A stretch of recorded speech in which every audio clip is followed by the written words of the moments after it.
Vamos lá, nós vamos estudar então a carta de Tiago. E eu vou fazer, como sempre, né, as preliminares aqui de nós entendermos o contexto da carta, algumas ideias da carta, para depois nós irmos para ela em si. Deixa eu até ver o que não deu tempo de eu montar tudo aqui, mas antes disso, antes de colocar esses outros pontos que eu vou falar, em primeiro lugar, a carta de Tiago, ela foi complicada de entrar no cânon do Novo Testamento. Houve contestação, foi uma das cartas que demorou para entrar no cânon, por alguns motivos que eu vou falar. O que acontece? Nós temos Eusébio, no II século, que é um dos pais da igreja, aqui a gente tem muitos materiais. O Eusébio tem um livro que ele escreveu, que chama História Eclesiástica, é uma das maiores fontes que nós temos hoje sobre como funcionava a igreja primitiva. O Eusébio de Cesareia. E aí o que o Eusébio faz? Ele cita outros pais da igreja, citando as coisas que aconteciam na igreja no I e no II século. São desses livros, desses materiais, que nós conseguimos tirar a tradição, entender como muita coisa acontecia naquela época, e isso é exaustivamente estudado, os livros desses homens, né, de Eusébio, de Papias, de Policarpo e tantos outros homens ali que viveram muito próximo dos apóstolos ou depois, junto com os discípulos dos apóstolos, né, a segunda geração, e eles têm muitos escritos, e é desses escritos que nós tiramos muitas informações para entender sobre o Novo Testamento. Inclusive a questão de autoria dos livros, basicamente a gente tem que tirar desses homens, porque os livros bíblicos, os livros do Novo Testamento, a grande parte deles não tem o nome do autor. Nenhum dos evangelhos tem o nome do autor. Nem Lucas, nenhum dos 4 evangelhos tem, eu sou o autor, meu nome é tal e eu vou escrever isso. Não existe. Então todos eles são entendidos a partir dos escritos dos pais da igreja. Tinha aquele evangelho que fala assim, assim, assim, aí ele cita ipsis literis, um versículo que está só no evangelho de Mateus. Então eles sabem que ele está falando, tem um evangelho assim, assim, que todo mundo fala que foi escrito por Mateus. Então atribui-se a Mateus, a Lucas, a João, a Marcos. Marcos, tem a tradição que vai falar que o João Marcos viveu com Pedro em Roma, e Marcos, ele escreveu o evangelho dele baseado no que Pedro falava. Daí até uma coisa, já naquela época, o pessoal falava que o evangelho de Marcos parece meio bagunçado, meio sem uma lógica, sem uma organização. Daí o Papias narrando, né? O Papias está falando, só que é o Eusébio que está explicando, está citando o Papias falando sobre Pedro e Marcos. E aí o Eusébio está citando o Papias falando. Mas o evangelho de Marcos, ele é meio assim, porque ele ouviu isso de Pedro. E Pedro, mesmo nos sermões dele, ele não é muito estruturado, ele é meio desorganizado. Então eles falam que o Pedro é meio desorganizado, por isso que o evangelho de Marcos ficou meio desorganizado, porque Marcos foi copiando o que Pedro falava. Então é dessas tradições que nós tiramos o nome dos livros, dos autores. Então o que aconteceu? Mas o próprio Eusébio, o que ele fez? Em determinado momento ele criou uma divisão do cânon. Começou a surgir várias questões sobre o cânon. Quem começou foi um cara chamado Marcion, ele que provocou isso, na verdade. O Marcion, ele era um herege com outros hereges. O Marcion, o ponto básico dele era o seguinte: o Antigo Testamento tem que ser jogado fora, porque o Deus do Antigo Testamento não é o mesmo Deus do Novo, porque o Deus do Antigo Testamento ele é malvado, ele é vingativo, ele é ruim, ele não é o Deus de Jesus Cristo, joga fora. Aí ele quer pegar o Evangelho de Lucas, que fala menos do Antigo Testamento, ele rejeita o Evangelho de Mateus, que cita muito o Antigo Testamento, e ele tenta fazer um cânon, pegando algumas cartas de Paulo, pegando Atos, pegando Lucas, e ele vai querer fazer o próprio cânon dele querer. Aí a igreja reage contra isso, falando que é uma heresia o que ele está dizendo, que o Deus do Antigo Testamento é o mesmo Deus do Novo e tudo mais. Por causa disso, a igreja começa a criar, livros confiáveis são esses, não confiáveis são esses, e o Eusébio fez isso.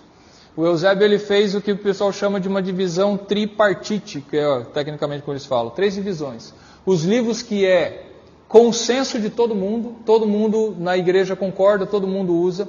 Outros livros que a maioria concorda, mas tem algumas dúvidas em alguns deles. E os livros que são totalmente rejeitados, que foram escritos por hereges, que são livros falsos.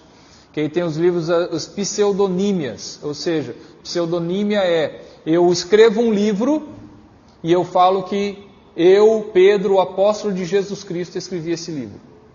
Então eles pegam o nome de alguém famoso, alguém de nome, alguém de peso, para dizer que o livro é dessa pessoa.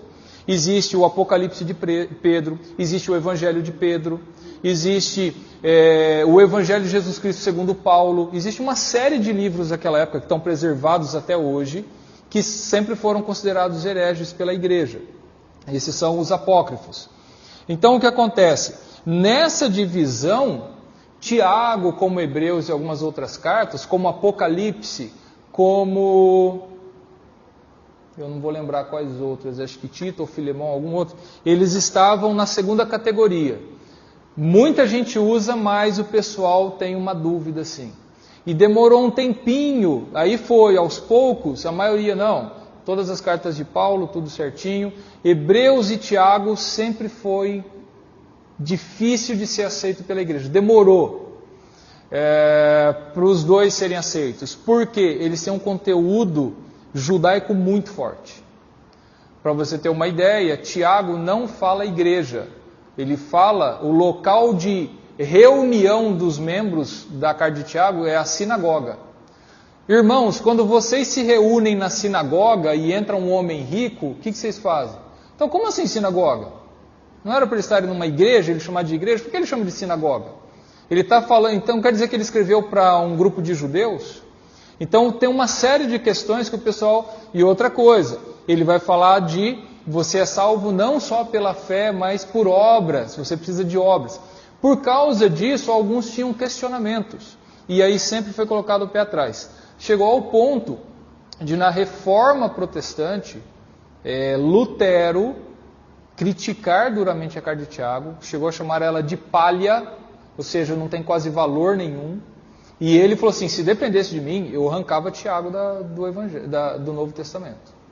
Então, Lutero, como era radical assim, se dependesse dele, ele tirava Tiago. Mas ele não tirou Tiago porque ele sabia que ele ia arranjar problema. Porque, tradicionalmente, depois de tantos anos, mais de 1000 anos, a igreja aceitando Tiago, ele fazer isso daí ia ser um pouquinho radical. Mas ele fez duras críticas à carta de Tiago. Então ela sempre foi colocada nisso, principalmente para essas questões da salvação, não só pela fé, mas por obras também. E a questão de Tiago, com relação a falar isso, não se fala muito de Jesus, ele vai citar o nome de Jesus no máximo 2 vezes. E ele vai falar, quando ele começa a carta dele, né, como é que ele começa a carta? Vamos lá?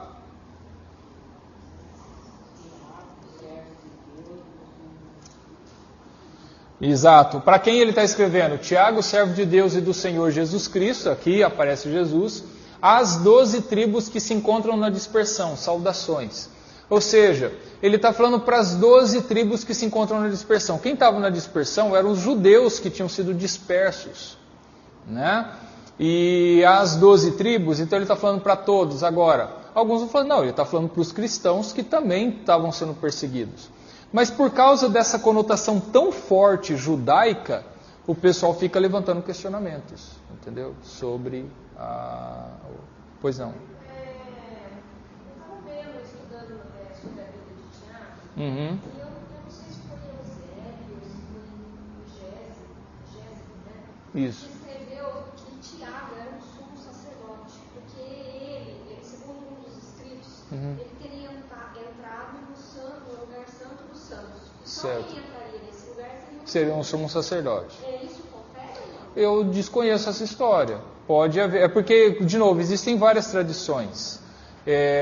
Sobre ele ser sumo sacerdote, eu não sei, eu desconheço. Até. Então, porque aí a gente vai entrar nessa questão agora. Que Tiago é o autor, entendeu? Porque nós temos vários Tiagos na Bíblia. E é isso que a gente vai ver. Que Tiago escreveu, que é o outro ponto. Dependendo do Tiago que alguém defende, vai ter outra conotação. Porque, por exemplo, o que a gente defende aqui, a maioria defende, e a tradição defende, é que o Tiago que escreveu é o Tiago, irmão do Senhor Jesus. Exatamente. Só que Tiago, irmão do Senhor Jesus, ele não poderia ser sumo sacerdote, porque ele não é da tribo de Levi. Ele é da tribo de Judá, se ele é irmão de Jesus. Então já não faria sentido nesse ponto. Agora, alguns defendem que não é esse Tiago, é o outro. Porque Jesus tem 2 discípulos que se chamam Tiago. Além disso, tem o irmão de Jesus. Então, por mais que falem Tiago, aí vem outra questão. Tem tradições, tem pais da igreja que vão falar o Tiago, o irmão do Senhor, como o autor.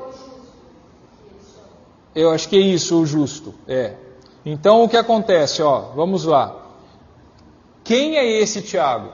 Tiago, o discípulo filho de Zebedeu, ou Tiago, o discípulo filho de Alfeu? Vamos lá para Marcos 3. Marcos 3, de 3 a 19.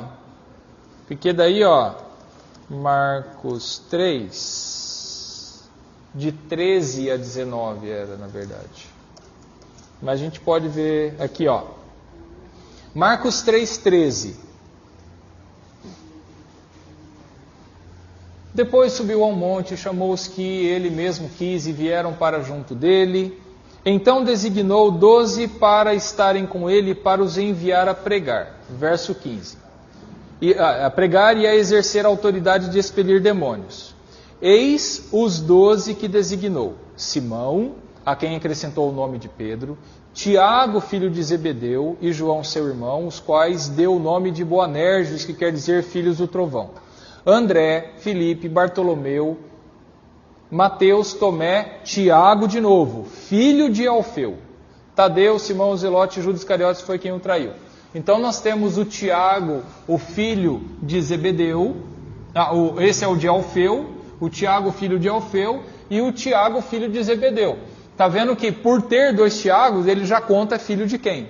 Né? Ele já coloca o nome para explicar que são Tiagos diferentes. Mas nós temos mais Tiago. Nós temos o Tiago, pai de Judas, Atos 1,13.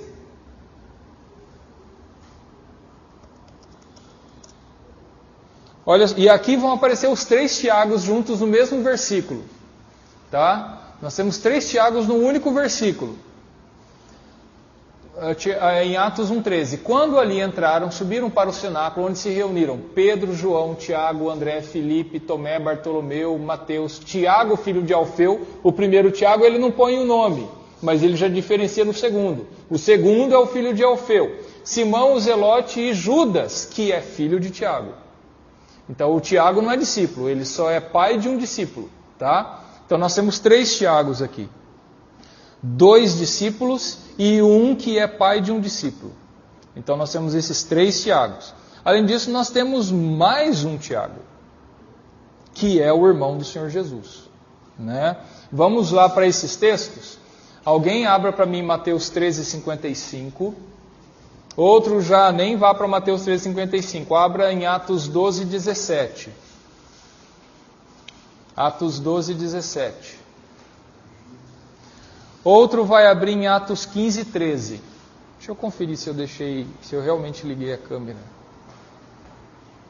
Liguei.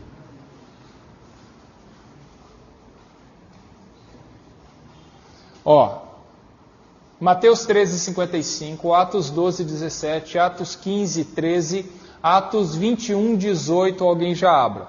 Quem achou Mateus 13:55, por favor, leia.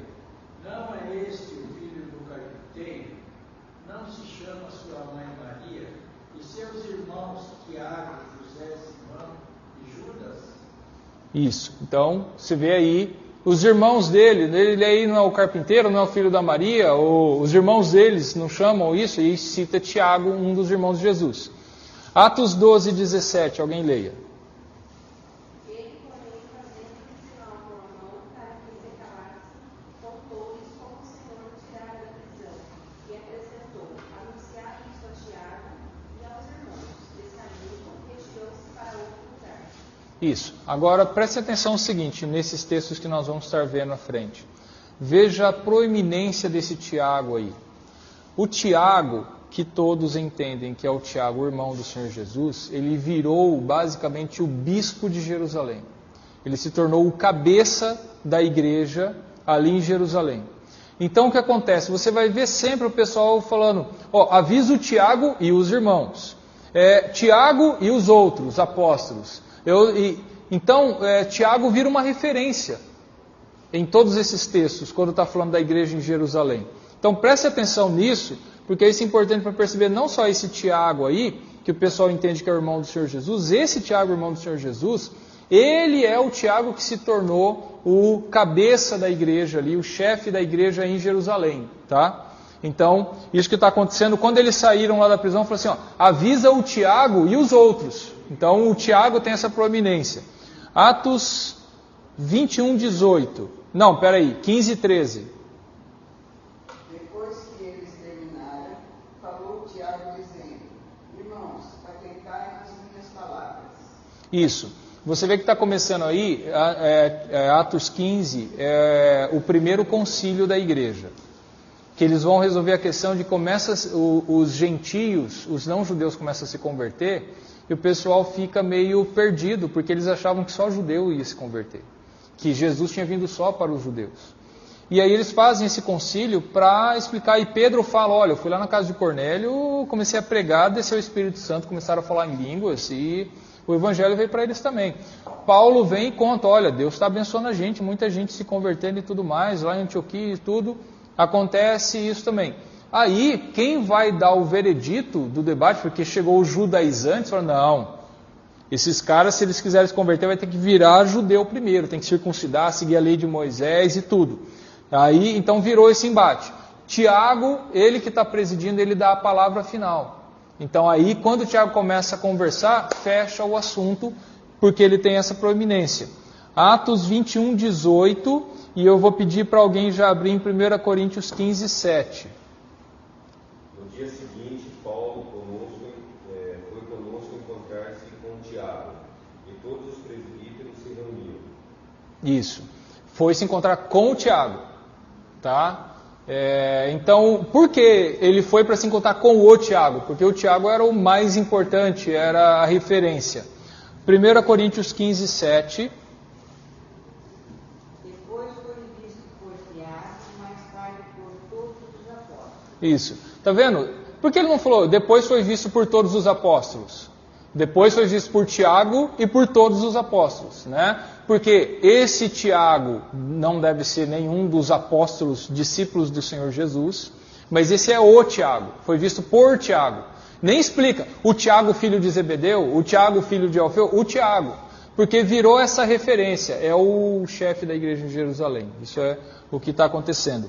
Gálatas, aí nós temos 3 referências a ele, e aí Paulo defendendo o seu ministério. Vamos lá para Gálatas, primeiro o 1,19 e depois o 2,9. Alguém lê Gálatas 1,19? E não vi outros apóstolos, senão Tiago, irmão do Senhor. E aqui está explícito. Não vi outro dos apóstolos, senão Tiago, o irmão do Senhor. E aí ele coloca essa importância. Ele vai falar aqui, decorridos 3 anos, então subi a Jerusalém para avistar-me com Pedro, com Cefas, e permaneci com ele 15 dias. E não vi outro dos apóstolos, senão o Tiago, o irmão do Senhor. Tipo, meio assim, aquele negócio. Ele estava falando assim, é claro, eu não vi nenhum outro apóstolo. É claro que o Tiago eu não ia deixar de ver. Né? Ele é o cara, entre aspas, talvez. Né? Ou seja, o chefe, o bispo da cidade, o bispo da igreja, eu fui ver, é claro. E esse é o irmão do Senhor. Gálatas 2,9 e 2,12.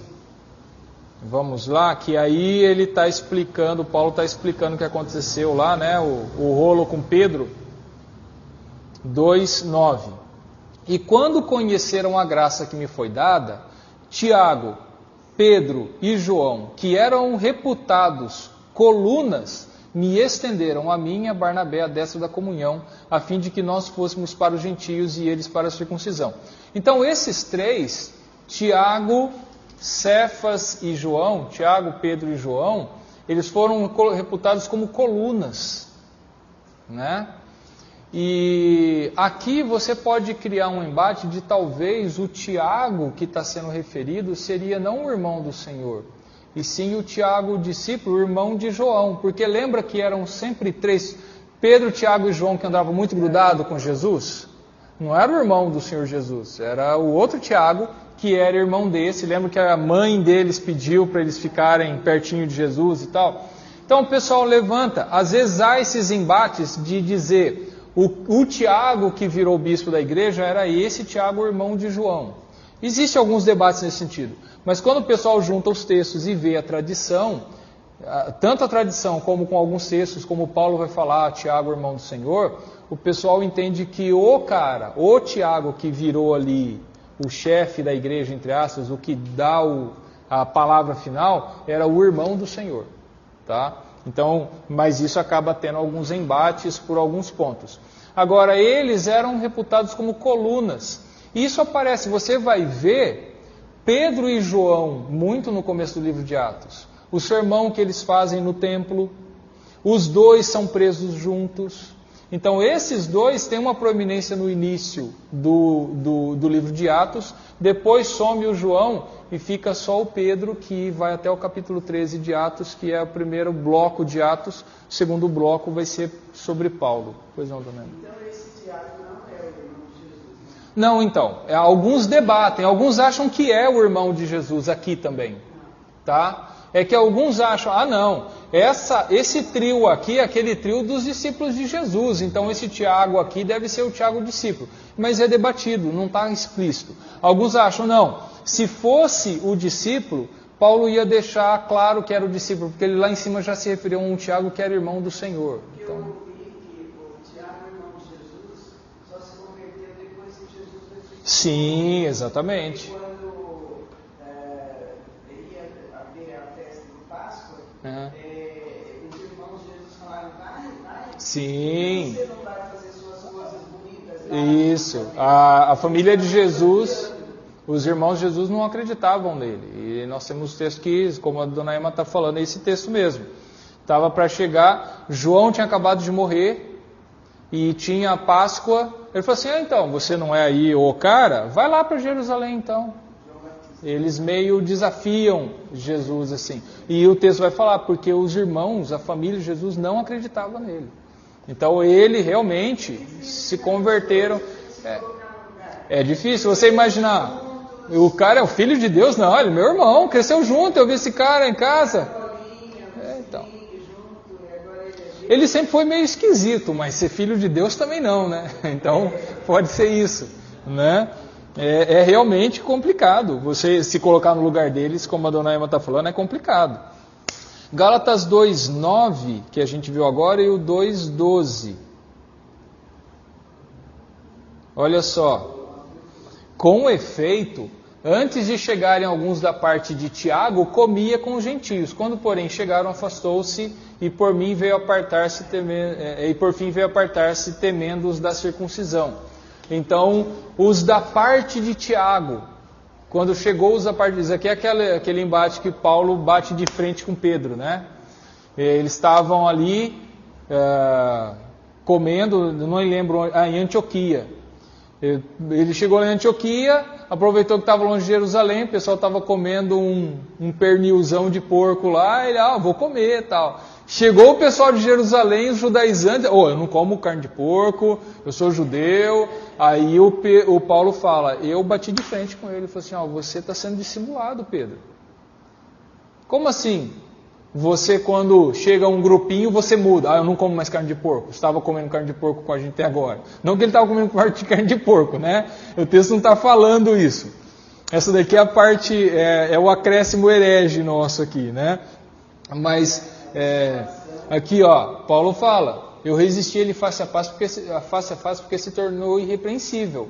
Antes de chegar alguns já comia com os gentios. Ou seja, devia estar comendo comida que não é permitida para judeu. Quando chegou o pessoal lá, ele, não como mais, né? E aí Paulo, os outros também, os demais judeus, dissimularam com ele, até o Barnabé se deixou levar. Aí o Paulo falou, não procediam corretamente segundo a verdade, e eu bati de frente com ele. Como sendo você judeu, vive como gentio, mas quer que os gentios vivam como judeu? Aí a coisa pegou. Então nós vemos aí esse Tiago, e essa ideia de que o Tiago que escreveu essa carta é o Tiago, o irmão do Senhor Jesus, tá? Que tinha esse papel muito importante na igreja lá em Jerusalém, e que virou o centro, né? A igreja em Jerusalém era a referência, logicamente, para todo o cristianismo, vamos supor. Então, você até imagine, né? Hoje nós não temos essa questão de centralização do poder ou da organização da igreja, mas você imagina que eles tinham acabado de sair ou brotaram de uma religião centralizadora, de Jerusalém ser o centro, de ter um templo, de ter sacerdócio, de ter sumo sacerdote. Então era natural eles, tipo assim, tá, me virei cristão, mas quem é o sumo sacerdote, ou quem é o concílio, né? Quem é o sinédrio que estabelece as nossas leis? Então é natural que eles queiram uma referência, e acaba naturalmente criando essa organização de ter um centro ali em Jerusalém, que seriam os pais da igreja, as colunas. Como Os católicos têm isso, né? Acho que baseado nisso. Eles aproveitam isso e vai aí ligar o papado. Daí que vão falar o quê? Pedro vai virar referência em Roma, e ele vai ser o primeiro papa. Mas aí que tá. Seria mais fácil que Tiago foi o primeiro papa, se fosse essa história, entendeu?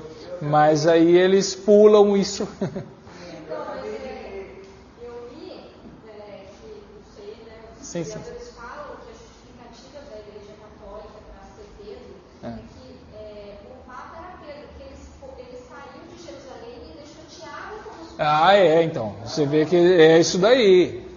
Eu acabei de ler um livro. Você tem razão. Que é a vida de Pedro.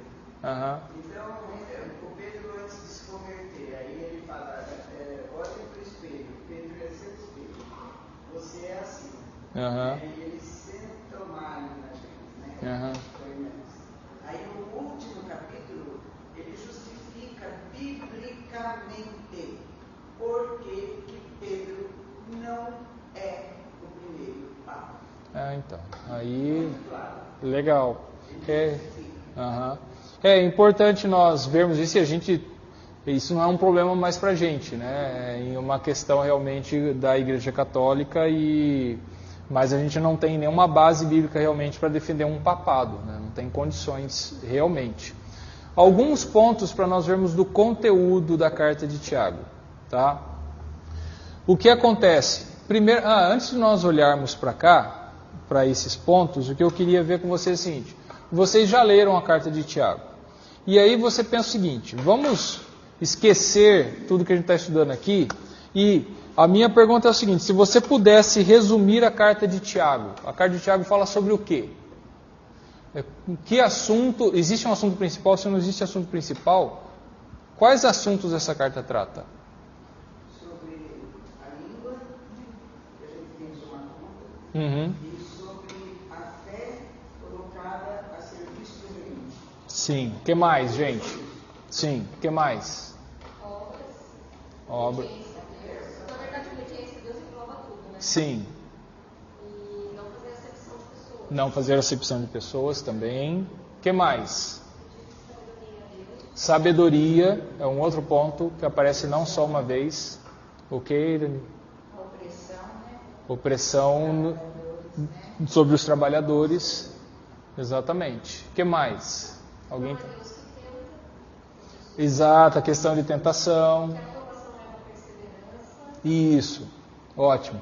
O que acontece? Eu estou perguntando isso para vocês. Alguns falam, vem assim a Tiago, ele é como se fosse o livro de provérbios do Novo Testamento, porque ele tem uma série de recomendações e de sabedorias, e até porque não é um livro que parece que tem muita estrutura, organização, esse assunto, agora essa questão. Ele tem isso, mas ele vive repetindo algumas coisas, tá? Então é difícil você ficar separando uma estrutura perfeitinha. Todo livro tem sua estrutura, mas ele não é uma estrutura muito clara, não é muito organizada e tudo. Até eu quero ver se eu leio aqui uma parte para vocês sobre uma tentativa de estrutura de Tiago, tá? Acho que vai até ficar um pouco grande aqui, mas deixa eu ler para vocês. A carta de Tiago, uma série de homilias sem muitos relacionamentos umas com as outras, resiste a uma demarcação estrutural clara, mas é possível discernir 5 seções gerais. Que é o capítulo 1, versículos 1 a 18, que seriam provações e maturidade cristã, que ele vem falar de ser, né, tende por bom ânimo passar por várias provações e tudo mais, ele vai falar assim, depois de indicação dos destinatários da salvação em 1.1, Tiago inicia com uma seção em que trata de diversos temas, entre os quais o sofrimento cristão, as provações, e que esse assunto é o mais proeminente. Ele incentiva seus leitores a descobrirem relevância e propósito nos sofrimentos por que passam, versículos 2 a 4. A orar com fé pedindo sabedoria, versículos 5 a 8. E a aplicar o enfoque cristão à pobreza e à riqueza, versículos 9 a 11. Depois de voltar ao tema das provações, no versículo 12, ele passa para a questão da tentação, de 13 a 15.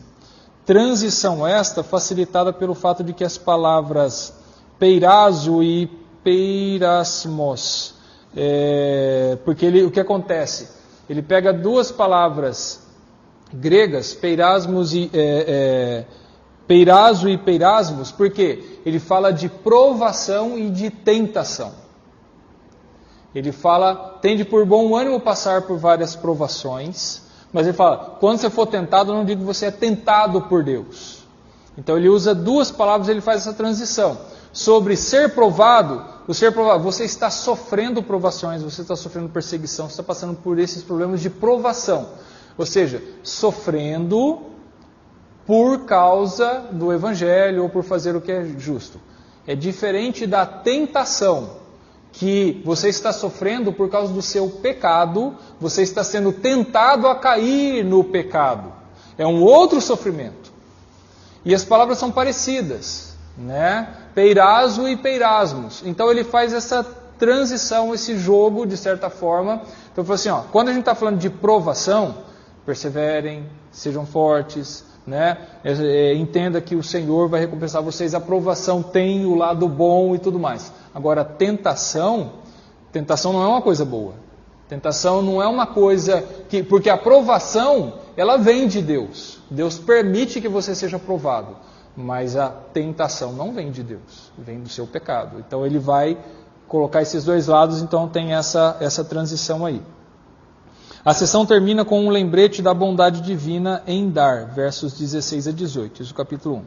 Segundo bloco, o cristianismo verdadeiro visto em suas obras, que é do 1,19 ao 2,26, que é o que vai entrar lá, o ter boas obras, né? O que adianta você falar que você tem fé em Deus, mas você não faz nada? Então seria essa a segunda parte do capítulo 1, verso 19 ao 2,26. A segunda seção da carta caracteriza-se pela concentração em 3 vocábulos-chave: palavra, a palavra de Deus, e obras, né? Palavra, lei e obras, que é o que mais se concentra nesse ponto, né?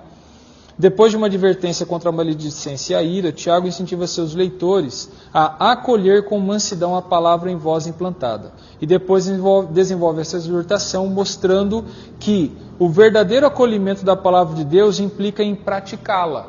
Isso que é importante. Quando ele fala, acolha a palavra de Deus. Eu acolhei, pronto, acolhi, coloca aqui na cabeça. Não adianta. Acolher a palavra de Deus é pôr ela em prática. Enquanto você não pôs ela em prática, ela não fez efeito em você, ela não está em você. Como exemplo importante de praticar a palavra, Tiago cita a necessidade dos cristãos serem imparciais ao lidarem com o próximo. Somente assim cumprirão a lei régia e escaparão do juízo. A importância das ações dos cristãos em evitarem o juízo dá ensejo à formosa análise de Tiago da relação entre fé e obras, que é o capítulo 2, 14 a 26. Tiago insiste em que a fé verdadeira sempre se caracteriza pela obediência e que somente esse tipo de fé demonstrada em obras trará salvação. dissensões, aí o terceiro bloco, dissensões dentro da comunidade, capítulo 3 até o 4:12.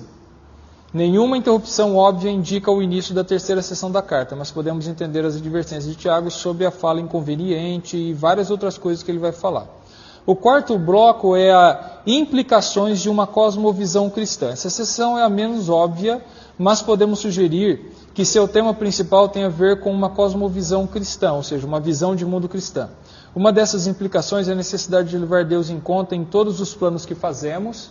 Ali aquela história lá, vocês que dizem, amanhã nós vamos viajar e vamos vender. Eu falo assim, não, vocês deveriam falar, se Deus quiser, isso vai acontecer. Né?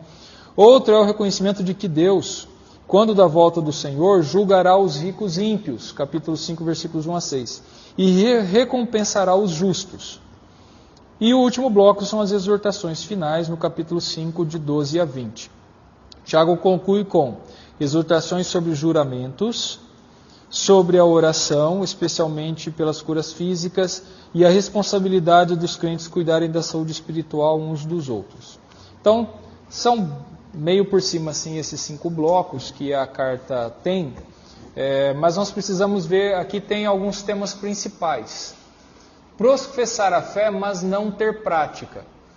Eu quero que vocês abram esses textos, abra Tiago 1:26, e aí o outro texto eu vou abrir aqui para nós vermos que é o texto mais famoso, né? O 2:14. Espera um pouquinho. Se alguém pode ser religioso, deixando de refrear a língua, antes enganando o próprio coração, a sua religião é vã. Isso. Veja que ele vai repetir isso. Ele já está falando aqui no capítulo 1 de uma religiosidade vã. E ele está falando, não adianta você falar que você é religioso, tá? Deixa eu pegar aqui o 1:26 aqui, ó. Se alguém supõe ser religioso, como o seu Pedro leu, deixando de refrear a língua, antes se enganando o seu próprio coração, sua religião é vã. E ele completa, a religião pura e sem mácula para com nosso Deus e Pai é esta, visitar os órfãos e as viúvas nas suas tribulações e a si mesmo guardar-se incontaminado do mundo. Ou seja, ele vai falar o quê? Verdadeiro cristianismo é ajudar os outros e andar em santidade. Tá? Ele pega os órfãos e as viúvas, que é o grupo mais desprotegido que existe naquela sociedade. Eles não têm ninguém para proteger eles. Então você pode transportar isso para hoje para qualquer grupo sem proteção, sem cuidado. Né? Qualquer grupo que você precisa dar uma assistência, o verdadeiro cristianismo é ajudar essas pessoas a andar em santidade, de certa forma. Mas era para falar para Jesus, Sim, claro. Exatamente. Mas é isso que a gente vai falar aqui, Escolástica. Qual é esse enfoque, de certa forma, a gente entende que a carta de Tiago está tentando ajustar o foco da igreja. Por quê? Quando ficou esse embate sobre a salvação não é pelas obras da lei, que é o que Paulo vai falar em Romanos, ele não fala salvação pelas obras, ele fala salvação pelas obras da lei, lá em Romanos. Aqui ele está falando sobre salvação pelas obras, não da lei, pelas obras. E esse já é um ponto importantíssimo para entender o que um e o outro está falando. Só que virou esse negócio, então se eu sou salvo só pela fé eu não preciso fazer nada. E aí Tiago está dizendo, não, vocês não estão entendendo. Você é salvo pela fé. Mas essa fé, ela tem que produzir alguma mudança. Tem consequências. Exatamente. Então ele está ajustando realmente o enfoque. Porque é isso que o Senhor Jesus falou também. Inclusive, faça esse exercício em casa. Se você ler só o Evangelho de Mateus, e não leia nenhum outro Evangelho, leia só Mateus. E se existisse só Mateus, a ideia que dá é de que a salvação é pelas obras.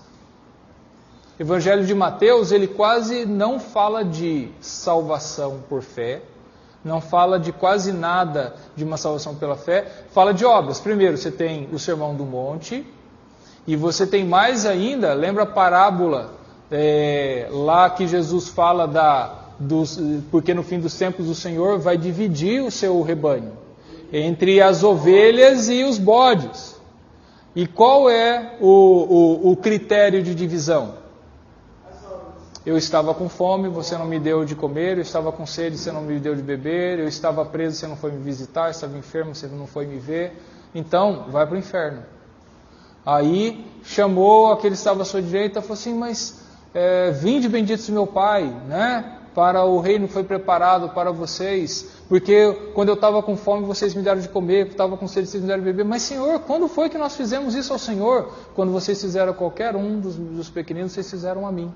Então, o Evangelho de Mateus, se você tivesse só ele, ia dar essa ideia de que a salvação é pelas obras. Mas não é que a salvação é pelas obras. É que a verdadeira, o Evangelho verdadeiro, a salvação de Jesus Cristo é crer em Jesus. E crendo em Jesus, eu vou praticar essas obras, naturalmente, né? Quem queria falar? A dona Emma. Você deve falar, a Bíblia completa a Bíblia. Exato. Então a gente vê que Paulo fala muito na salvação pela fé. Sim. Eu sei que Jesus morreu na cruz por mim. Sim. Então, a salvação é exclusivamente pela fé. O que a gente trabalha muito lá com os clientes é isso. Primeiro eu tenho que receber a salvação. Através da fé em Jesus. Sim. Entregar a minha vida para Jesus. Sim. Agora, depois, em consequência dessa Consequência, salvação, exatamente. eu vou fazer coisas boas. Exatamente. Agora isso tem que ser essa reação àquilo que Deus já fez por mim. Mas aí, eu entregar a minha vida a Jesus, não quer dizer que eu alcancei a salvação. Exatamente. E é exatamente, esse é o ponto importante daqui de Tiago. É exatamente esse ponto que você está colocando. Não adianta. Não, eu sei, mas é isso que é o que ela está falando, dona Emma. Tipo, não adianta você receber Jesus como seu Senhor e Salvador e ponto. Não tem como ter um ponto final. Não. Exato, é isso.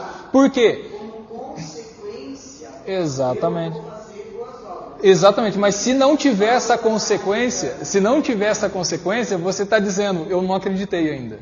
Exatamente, entendeu? E elas se completam. Desde que eu recebi a salvação de Jesus, que eu acho que já recebi. Sim. Porque a salvação a gente recebe no dia da morte. Ah, tá, não. É no dia do juízo que a gente vai saber se a gente recebeu a salvação ou não. Porque eu busco a minha salvação através do quê? Não, da então. minha fé e das minhas obras. Sim, mas. Principalmente depois daquela aula do Senhor das Boas Bem-aventuranças. Sim. Não, então, tipo assim, é bom você ter esse questionamento, mas o que acontece? O Senhor Jesus, a palavra de Deus, ela garante para nós a salvação. Aqui também existem duas salvações. Olha lá, vocês são heresia, hein? Mas por quê? Nós já fomos salvos, mas ainda seremos salvos. Tá. Não, eu sei, dona Emma, mas é o seguinte, mas o que acontece? Até aqui, vamos lá para o texto. Se com a tua boca confessares a Jesus como Senhor e com o teu coração creres, serás salvo. Sim, dona Emma, mas é o seguinte, e sim, nós já somos salvos. Se a gente for em Mateus 7, eu estou entendendo o que a Graziela está falando. Sim. Tem muita gente que se considera salvo, mas na realidade Jesus falou isso, o coração está longe de mim. Mas a pessoa acha que está em Cristo. Exatamente. Mas não está. E Jesus fala sobre isso. Em Mateus 7 fala sobre isso. Que no último dia muitos me dirão, mas Senhor, em teu nome eu fiz isso, fiz aquilo, e ele vai falar, parte de mim, não te conheço. Então existe uma questão que é a seguinte. A gente, de repente, pode achar que a gente está salvo. Mas, no fundo, a gente pode estar salvo.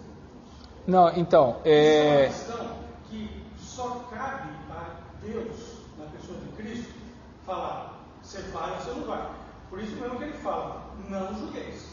Não, sim, é que... Então é uma questão assim, dona Ana, eu me considero salvo, eu me considero, mas se de repente eu estou sendo arrogante ao ponto de achar, na verdade eu não estou sendo. Vamos supor que eu venho à igreja, mas no fundo, o meu coração não está ligado a Cristo. Eu vou estar salvo? Olha, eu vou fazer uma comparação bem simples para você. Desculpa, viu, pastor? Pois não. Vamos dizer que o diabo e Jesus estão brincando de ping-pong. E eu sou a bolinha. Uma hora eu sou de Jesus, outra hora eu sou do diabo. Uma hora eu sou de Jesus, outra hora eu sou do diabo. Esse Jesus eu não quero também. Ele é muito fraco. Não, sim. Eu já recebi a salvação. Sim. Eu tenho a absoluta certeza, não arrogantemente, mas com humildade, sabendo que Jesus levou na cruz Dona Ema, todos os meus pecados. Deixa eu resumir o assunto, Então, que senão... agora, nesse momento, eu tenho certeza que eu estarei com Jesus. Dona Ema, deixa eu resumir o assunto para a gente ir para o foco que é Tiago. O que acontece? Sim, Paulo aqui em Romanos fala assim, o Espírito testifica com o nosso Espírito de que somos filhos de Deus. Você tem essa convicção. Por outro lado, vocês estão falando a mesma coisa de formas diferentes. Porque acontece o seguinte, e eu acho que é importante entender, vale a pena ver esse lado que a Graziela está falando. Por quê? E eu vou abrir um parênteses aqui. Isso a gente não ouve na igreja presbiteriana, por causa dos 5 pontos do calvinismo. Quando vai falar assim, por exemplo, a perseverança dos santos. Uma vez salvo, não se perde mais a salvação. Você está salvo. Você está salvo. Uma vez salvo, você não perde a salvação. Tá, é um dos pontos do calvinismo, é o ponto que a gente defende, que a gente crê. Por quê? Jesus fala, para que não se perca nenhum do que o Senhor me deu. Tá, tudo bem. Só que daí também acontece o seguinte, mas e quando o cara está há 30 anos na igreja e de repente ele se desvia do caminho? Aí a gente vai para 1 de João. Aqueles nunca foram dos nossos. Só que é o seguinte, os 30 anos que você viveu com ele na igreja, você falava que ele era crente, que ele estava salvo. E que ele era um crente exemplar até. Você vê crentes, super crentes, que se desviaram do caminho. Então você está falando de coisas no nível espiritual, tipo, sim, aqueles que vão ser salvos sempre e nunca vão perder a salvação, tudo bem. Só que acontece o seguinte, na prática aqui, Então, dona Ema, mas esse aqui é o negócio, essa aqui é a questão. O que ela está se perguntando, é isso que a gente tem que se perguntar. Será que eu não estou vivendo uma ilusão? Eu não estou me enganando? Dizer por isso, de história de gente, como gente que foi falar, para vocês terem uma ideia, gente que foi disciplinada aqui não faz pouco tempo, não faz muito tempo. A pessoa está com rolo e traindo a família inteira há mais de 5 anos. Só que, para muita gente do meio presbiteriano, crentaço, gente exemplar, admirado por um monte de gente. Porque a gente olha o comportamento, não é isso? Exatamente. Agora, eu tenho que olhar o meu coração e nós somos por natureza maus, né? Então nós temos que tomar esse cuidado. Sim, eu em comunhão com Deus e temendo a Deus, porque o que acontece? Isso que nós precisamos ter é esse temor diante de Deus e falar assim, olha, se eu não andar reto diante de Deus, não adianta eu ficar berrando, eu sou presbiteriano, eu sou reformado, eu sou calvinista. Não resolve nada. E é isso até que Tiago vai bater, fala assim, você crê em Deus? Grande coisa, o diabo também. É isso que o Tiago fala. Agora, você quer saber se você é crente mesmo? Me mostre suas obras. E aqui, olha só, Romanos 11, que eu acho o texto mais forte ainda. Esse texto que eu acho fortíssimo. Dirás, pois, deixa eu fazer aqui. Romanos 11, 19. Dirás, pois, alguns ramos foram quebrados para que eu fosse enxertado. Lembra que Romanos ele está falando isso? Que os ramos naturais dos judeus foram tirados para que eu fosse enxertado. Aí você vai dizer, alguns ramos foram quebrados para que eu, não judeu, fosse enxertado. Bem, pela sua incredulidade foram quebrados. Tu, porém, mediante a fé estás firme. Não te ensoberbeças, mas teme. Não vai falar assim, eu estou salvo, isso, aquilo.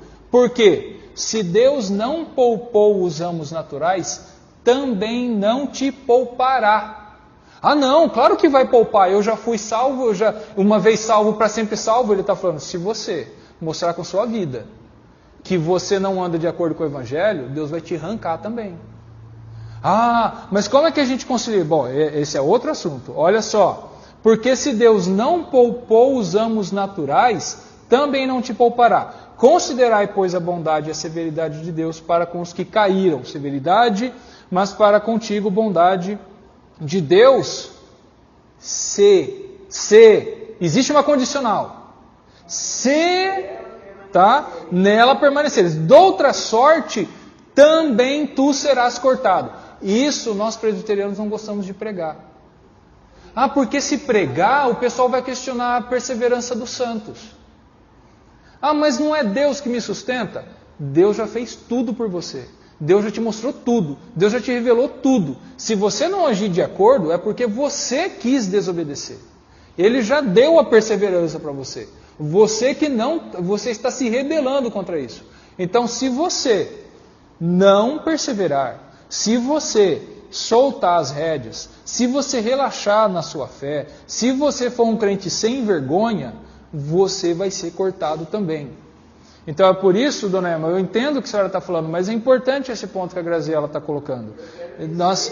Que é com muita humildade. Sim. Com Tá. absoluta certeza do que Jesus fez na Sim, porque não depende de nós, mas aí que está.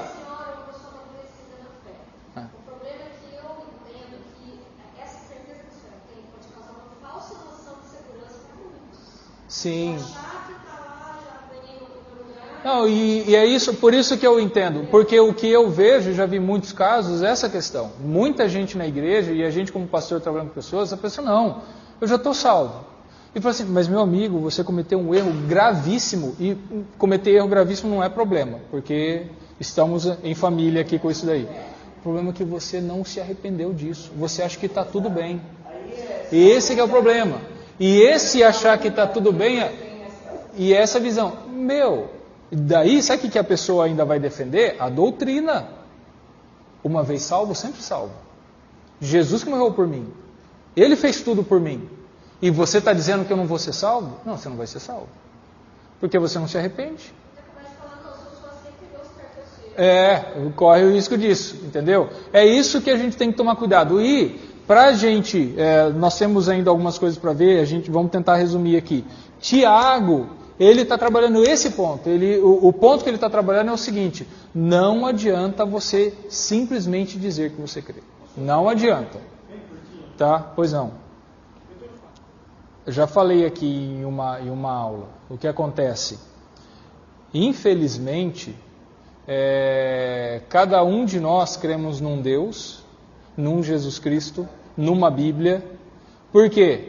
Nós temos uniformizado a doutrina. Sim, aí você vai lá, nós cremos na nossa doutrina reformada.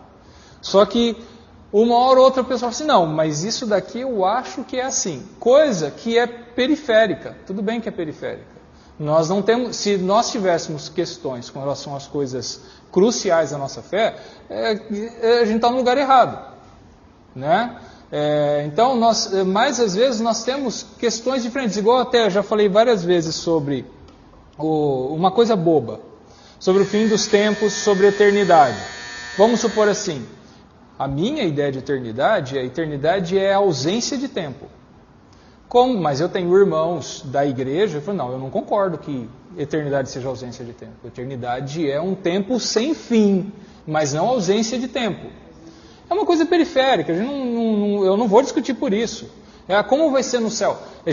A Nova Jerusalém vai ser literalmente um cubo, como é descrito? Ou é só uma imagem daquilo que está sendo descrito? E várias outras coisas. Por exemplo, igual eu falo, às vezes o pessoal, a gente briga, tem gente que briga e vira uma celeuma por causa da Trindade. A igreja primitiva não acreditava na Trindade, eles sequer tinham noção dessa Trindade. Foi desenvolvido um pouco depois,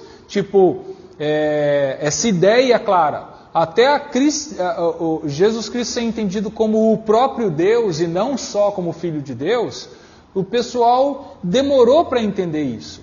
Assim como os próprios apóstolos que andaram com Jesus por tanto tempo, o Pedro, que era amigão de Jesus, ele não entendeu que a salvação era não só para judeus, que a salvação era para o mundo inteiro, ele achava que era só para judeu.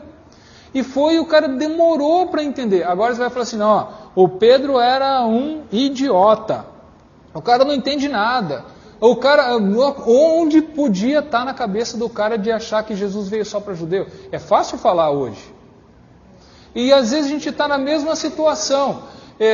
De novo, costumes. A Igreja Presbiteriana da Coreia,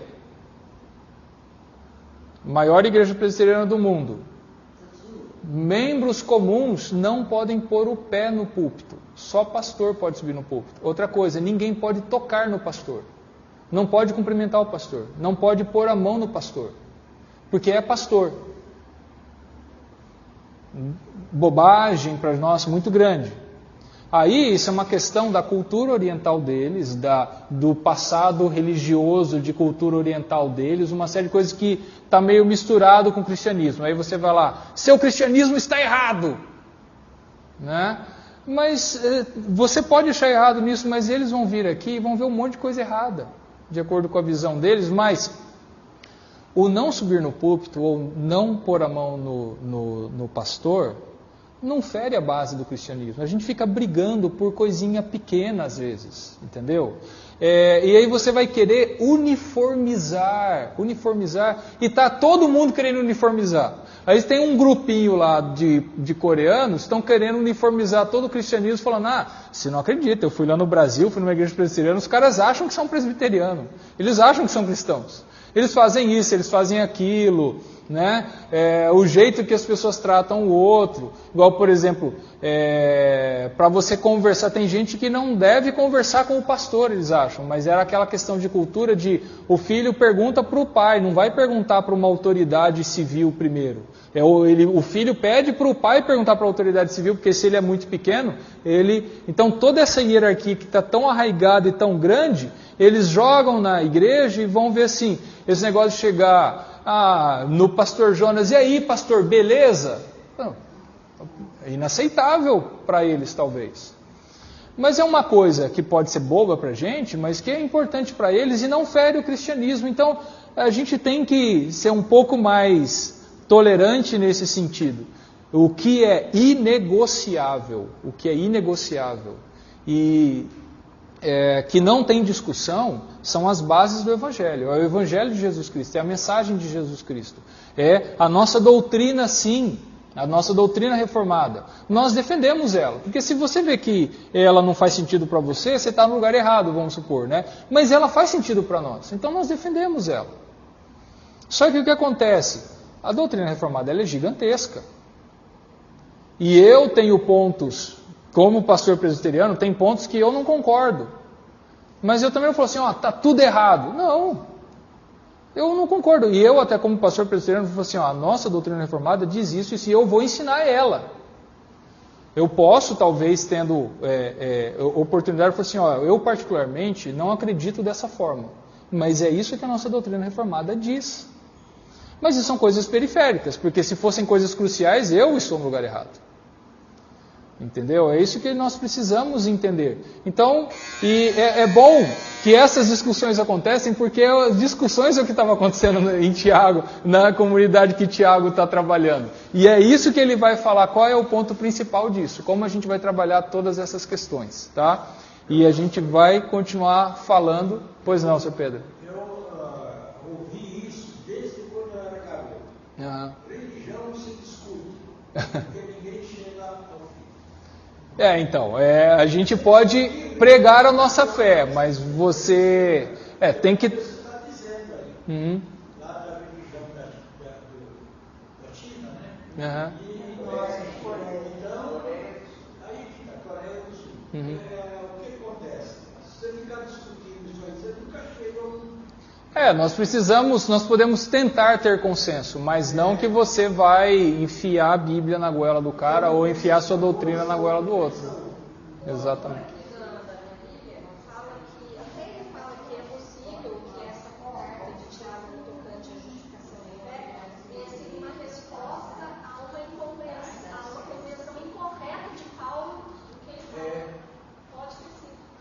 São teorias, exato.